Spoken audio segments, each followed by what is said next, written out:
Nice to see you guys. Welcome back. So, as you know, I started my kids in prep school recently, transitioned from homeschooling, and I want to talk about classism, stereotypes, just the drama of being a prep school parent.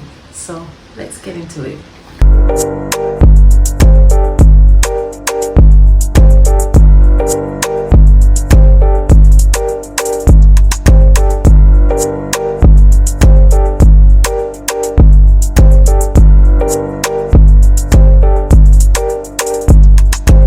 Thing I want to note, and you can let me know if you notice this as well, but it comes across as if persons who send their children to prep school seem to think that it gives them an air of sophistication or class, as if they're better than anyone else, when really and truly it just comes down to, are you willing to make the sacrifice to provide for your kids in terms of spending the amount that the tuition is or not?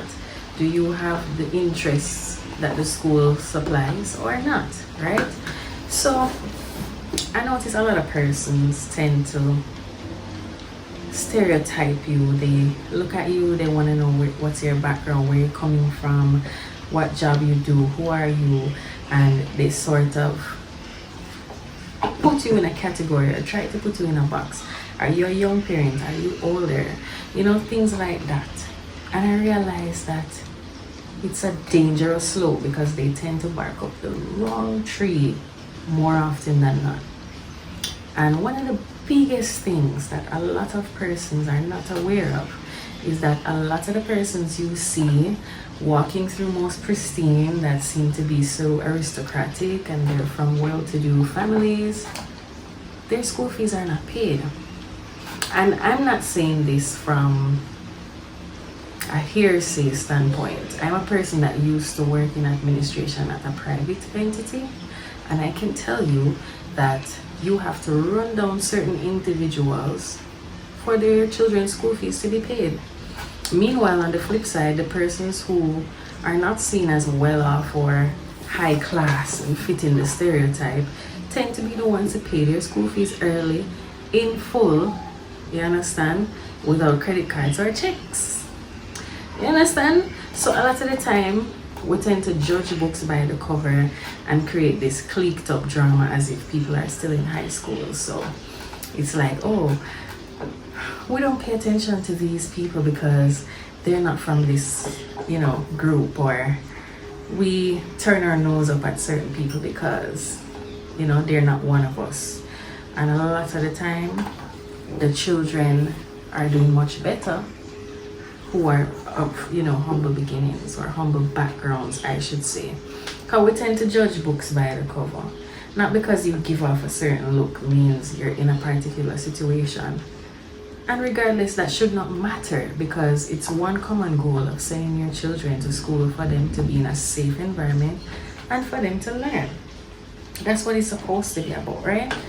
So a lot of things you realize tend to become a waste of time when it comes on to certain camaraderie that you would hope for. So I look at it and it just mirrors our society in general. That's how a lot of things are perceived and dealt with, that you're judged based on what your last name is, your skin color is, who you hang out with, what you drive, all these type of things, which mean nothing. But it's part of the main reason why we have so many issues in our schools with bullying and the name calling and all sorts of things. What we pour into these kids is what's coming back out, and how you act in your daily life, whether you are cognizant or not, that's what you pour into your child. So for me, I am not one of those people who are interested in being clicked up with anybody. Do I appreciate the fact that I can make connections with some of the parents in, my kids' classes? Of course. But do I care if that's not going to happen because I'm not seen as one of them, or I look too young and all these things? I don't care. My whole thing is that my kids are safe, there's no one bullying or harassing my kids, and they're learning to the standard of what I expect. That's what I care about. So let me know what you think. Have you noticed this? And let's talk about it.